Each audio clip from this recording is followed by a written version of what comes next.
welcome to this 5-week series, a conversation with the CEO at the Institute of Public Finance. And today's discussion will focus on debt fatigue. Africa has been borrowing for growth, but not always for transformation. Welcome, Mr. James Muraguri. Thank you very much. So we want to delve into debt fatigue in Africa. And from where you sit, what does Africa debt trajectory reveal about the continent's development priorities? And how can we shift from debt-fueled growth to transformative investment, bearing in mind that Africa's debt level currently is about 60% GDP to debt ratio. And when you come to Kenya, it's another story. It's above 60%. So what is your view on this? Well, thank you. When you think about debt in Africa, to a greater extent, I think Africa has prioritized short-term consumption, which is majorly driven by political relevance rather than transformative growth. I would think it's very necessary for Africa to think pragmatically how to shift the focus of debt-fueled growth to transformative investment. And this would end up being a focus on productivity, thinking about the domestic revenue that can be achieved, the growth of the private sector, so that there's capacity also to leverage branded finance, and also more importantly, improving the governance ecosystem within the continent. Oh, thank you, James. So what we are getting is that debt should be used for purposes that will transform the economy. Yeah. Thank you. So another thing we are wondering, the continent has been borrowing. And why has borrowing not translated into structural transformation in Africa? And what role should the governance and public finance management play in reversing this trend? We must think, when we think about governance, because it's governance and public finance management, it's a question from where we sit as an institute. It's a question around institutionalization. It's about oversight institutions. It's about removing the big man syndrome from the equation and allowing our institutions to function as Africa. And more importantly, we have to call corruption for what it is. And this is the reason why debt has not been transformative in Africa. It's such a difficult conversation to have because of how public finance management oversight institutions have been captured. And we need to think where that debt actually moves to when it is borrowed.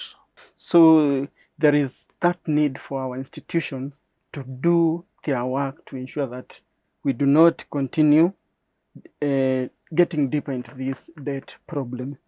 When you talk about these institutions, Mr. James, how are parliaments, how is government supposed to get involved in this issue? When we are thinking about reimagining public finance, parliament becomes a key element in this conversation. Now, the Open Budget Survey, which is the world's only independent ranking of transparency of public budgets, has consistently identified Parliament as the weakest link in budgeting processes, and I think that's where our oversight institutions start to fail. We have independent fiscal institutions, like the Kenya's Parliamentary Budget Office or the South Africa IFI, which clearly generate credible evidence within Parliament, guiding parliamentarians on the path that they need to take with regards to the whole conversation on our public debt and public finance. But the actual work happens when legislative piece of work has to be delivered. So you've talked about domestic debt. And this brings the question on how can Africa countries reimagine domestic debt markets to support inclusive growth without crowding out private sector investment. And when we talk about crowding out private sector investment, in Africa, around 40% of income, of government's income, is used for debt servicing. And when you come to Kenya, this financial year, 63% of ordinary revenue will go to debt servicing. How does this affect service delivery, or how does this affect the crowding out of private sector investment? It's very sad that out of 100 shillings in Kenya, 63 or almost 3/4 goes to debt servicing. And this debt servicing is both domestic and external. So the government has to be in a perpetual cycle of borrowing. It's literally, and which is the way governments exist. It's, borrow Peter to pay John, all the time. We refinance debt all the time. But also recognizing that the private sector has been crowded out because the government papers, are very risk-free. So any financial institutions will opt to fund government rather than fund the private sector. I feel we are at a point where, for us to ensure that we give the private sector an opportunity to grow and benefit from resources available, the governments need to be more innovative around how they are collecting, and how they are borrowing, and from whom they borrow. The other thing that I think the government should aggressively promote is the public-private partnerships, where there is where the borrowing becomes the last option. When public-private partnerships are executed in a transparent manner, they bring benefits to a country. But where there's clouds of doubt, there's opaque processes, then there are real challenges with regards to trust in government.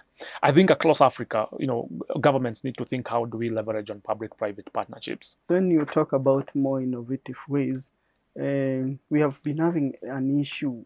The government has been introducing the issue of securitization. Is that one of the innovative ways that you're talking about? Innovation has to be in the context of where due processes have been followed. Sure. The Constitution of Kenya should be, Article 214 talks of debt and securities. Yes. And so securitization falls under debt, and it's constitutionally provided for. However, securitization, for it to remain within the viable debt of path of debt contracting, must go through the proper process. The current securitization by government, by all means, depending with who you ask, it's innovative or illegal. We are currently doing a study at the institute to examine the innovativeness or the illegality. Because one of the things is, while it's innovative from the current government perspective, we have not seen it properly provided for within the parliamentary processes. And the authority to contract debt, as provided by the Constitution, belongs to Parliament, not to the executive. Okay, thank you. So again, we've seen you've talked about these innovations, and we are seeing that in the face of this rising debt and limited productivity gains, we need reforms. And from where you sit, what bold reforms or investments are needed in Africa to be able to unlock the potential for industrial diversification and value addition, bearing in mind that some of the African countries, their debt levels are above 100% ratio to GDP. Countries like it is Senegal and Eritrea. Those countries, their debt ratio to GDP exceeds 100%.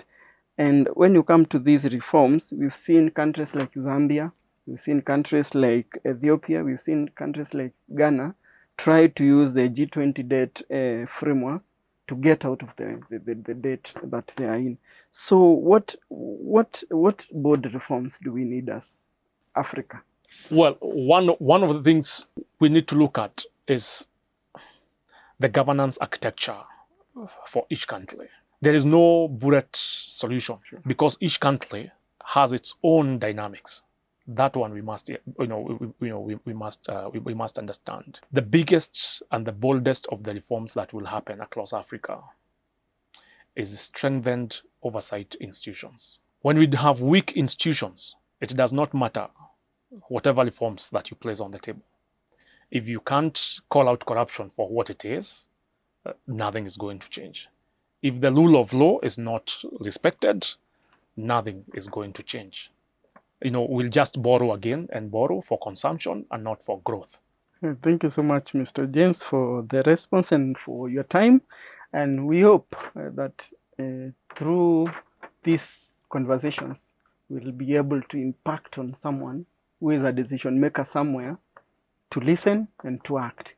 Thank you so much for joining us. Thank you. Thank you very much. Okay, thank you.